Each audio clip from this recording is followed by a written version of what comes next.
Profesor, usted viene desarrollando también en sus libros, el último del 2017, una serie de disputas que se dan en torno a la educación pública, en parte por las políticas globales, en parte por las políticas económicas y neoliberales. ¿Qué tipo de disputa es esa? ¿En qué lugar queda la educación pública? ¿Y cómo llega eso hoy? ¿Y cómo queda luego de la pandemia?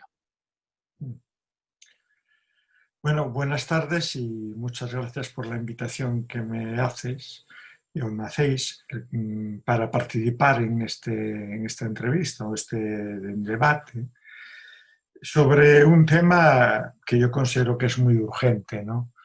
Y además en este momento nos permite ver aspectos que a lo mejor en otro momento no se veían tan fácilmente.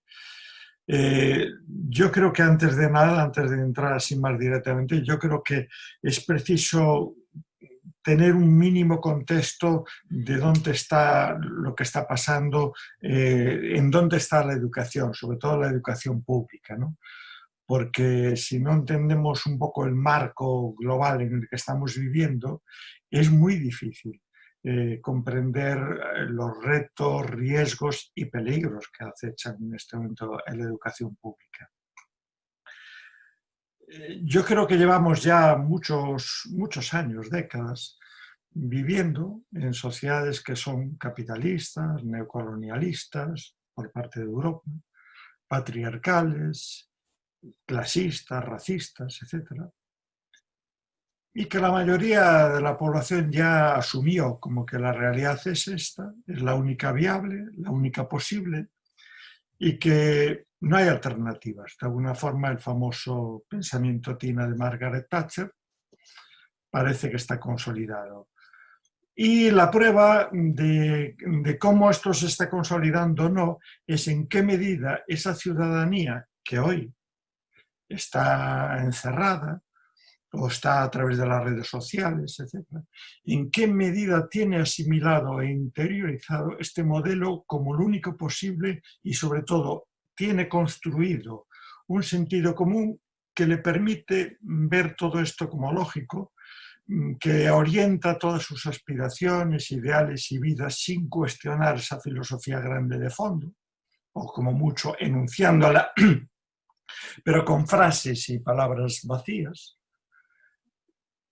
En el fondo, lo que se está poniendo en manifiesto es en qué medida los sistemas educativos también están contribuyendo o no a dotar a esa ciudadanía de recursos educativos, de contenidos, de destrezas, de valores, etcétera, que le ayuden a entender qué está pasando en la sociedad, pero a descubrir realmente qué está pasando y ver qué otras opciones y soluciones son posibles o podrían ser posibles. Algo que además no nos debemos olvidar, porque llevamos muchas décadas, sobre todo a partir de los años 80, con la caída del muro de Berlín, que se afianza en el liberalismo de una forma muy hegemónica. A partir de ese momento es cuando inclusive se ve de una manera más nítida como todas las instituciones de los estados y, por lo tanto, las instituciones educativas y a través de los ministerios de educación, en todos los países del mundo se empiezan a hablar de la necesidad, de la urgencia, de la prioridad de reformas educativas, de leyes educativas salvíficas, que nos salven de todo lo que está pasando y nos ayuden a competir, cada uno va eligiendo sus eslóganes, etc. Lo que vemos es que esas leyes se siguen reproduciendo y continúan reproduciéndose, y que dificultan, o que de alguna forma su éxito se ve en que la ciudadanía tiene muchas dificultades para cuestionarse otras reformas que no sean educativas, las laborales, las jurídicas, las sanitarias, las sociales, etc. Inmediatamente las vemos como, bueno, son malas, pero no hay otras, las otras son más peligrosas, o están más interesadas, o están más sesgadas, ¿no? Construimos un sentido común donde lo nuestro es lo lógico, lo sensato, lo natural, y lo otro está sesgado, politizado, interesado, etc. Ese avance de ese sistema educativo y de esa filosofía neoliberal también en el sistema educativo, que es una oportunidad enorme de negocio para todos los grandes poderes económicos y financieros, se ve en cómo ya en resultados que son visibles. Yo creo que en todos los países, o por lo menos en la inmensa mayoría de los países así de nuestra órbita, el avance de la privatización está siendo imparable. Tanto de la privatización de las instituciones como luego de los propios servicios educativos y todo lo que conlleva y es necesario para educar. Hay un control férreo, mucho más férreo de lo que podemos imaginar, y una jerarquización de las áreas de conocimiento, de los contenidos que son necesarios y que son imprescindibles, etc. Y cuáles son, bueno, los menos necesarios o menos urgentes, o que podemos prescindir de ellos porque lo importante son otros, etc. No, porque, claro, esos modelos de gobierno neoliberal, capitalista, todo eso patriarcal, etc., necesitan construir un conocimiento cognitivo. El conocimiento en estas sociedades informacionales pasa a convertirse muy fácilmente en dinero y solo se promueve aquel conocimiento que podemos instrumentalizar para poner en funcionamiento en ese mercado y convertirlo en capital económico. Y para eso nos inventamos cantidad de cuestiones, nos inventamos evaluaciones comparándonos los países entre sí, a ver quién es el que tiene el mejor sistema educativo, comparándose dentro de cada país las diferentes nacionalidades o regiones que pueden existir en esos países, comparándose la educación pública y la educación privada, pero siempre de una forma interesada que siempre nos deja la educación pública en mal lugar. O por lo menos las divulgaciones, porque luego incluso cuando se mira más detalladamente esos números, las cosas no son tan así. Pero para la ciudadanía, que es lo importante, convencer a esa ciudadanía, la educación pública funciona peor que la otra. Y evaluaciones además que solo se centran en 4 áreas, que son lo que podemos decir las áreas de STEM, ciencias, tecnologías, ingenierías, matemáticas, comprensión lingüística y ahora educación financiera, por lo menos en nuestro país.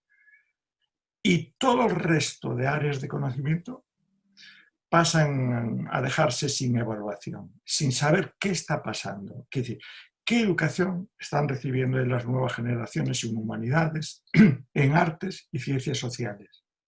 Y aquí está la clave. Estas son las únicas áreas de conocimiento que nos permiten descentrarnos, ponernos en el punto de vista de las otras personas, simpatizar con otras personas, sentir con, solidarizarnos con, etc. Todo esto, si lo eliminas, si cercenas esas dimensiones humanas, la instrumentalización de ese capitalismo cognitivo, bueno, está, vamos, sin obstáculo prácticamente ninguno, etc. ¿Qué está pasando ahora con esta crisis que nos surgió, este cierre escolar de instituciones escolares que nos sorprendió a todos y que nadie esperaba, ni tenía previsto, ni planificado, ni cosa por el estilo, a través de mediante esta pandemia del COVID-19? Pues que lo que afloró es la enorme desigualdad educativa, junto con las demás desigualdades sociales, económicas, laborales, sociales, culturales, etcétera, de derechos, etcétera. Todo eso quedó patente, es muy visible ya. Tenemos un sistema educativo que está visto y ahora está demostrado que no nos sirve para luchar contra las desigualdades educativas. Y lo que es peor, que en este momento de pandemia esas desigualdades se agudizaron, se polarizaron.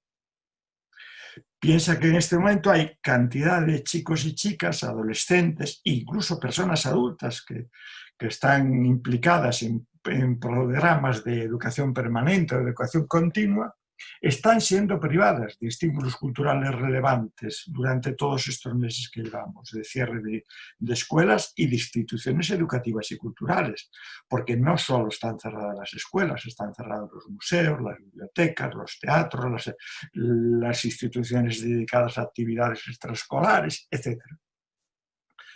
Con lo cual, claro, aquí se ve clarísimamente que hay determinados grupos sociales que en función del capital cultural familiar, pues bueno, pueden compensar, pues yo creo que de una forma muy adecuada a esto, pues porque si tienen familias con un buen capital culturales, pues estarán aprendiendo idiomas, porque en su casa ya se pondrá como lengua vehicular una para los lunes y otra para los martes, o lo que sea.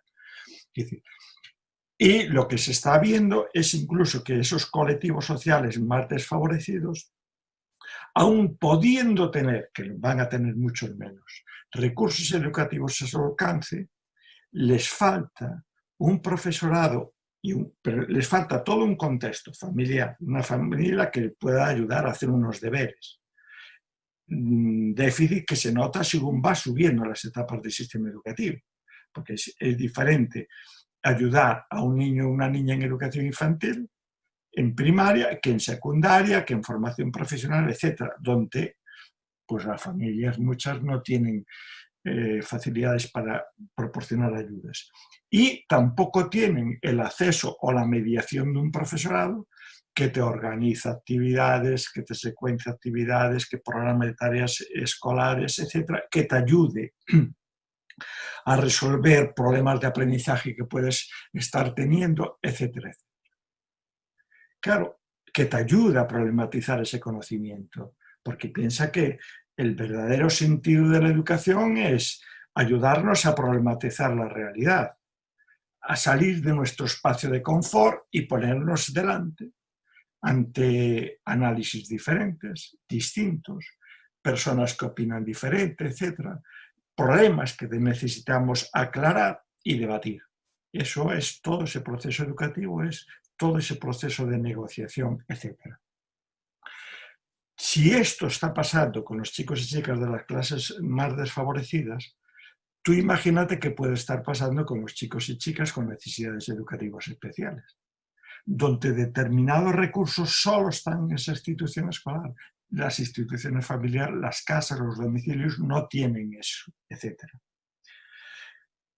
Por decirlo de otra forma, yo creo que en este momento tenemos una oportunidad muy interesante para ver en qué medida estamos educando a la gente y qué estamos diciendo que es educar.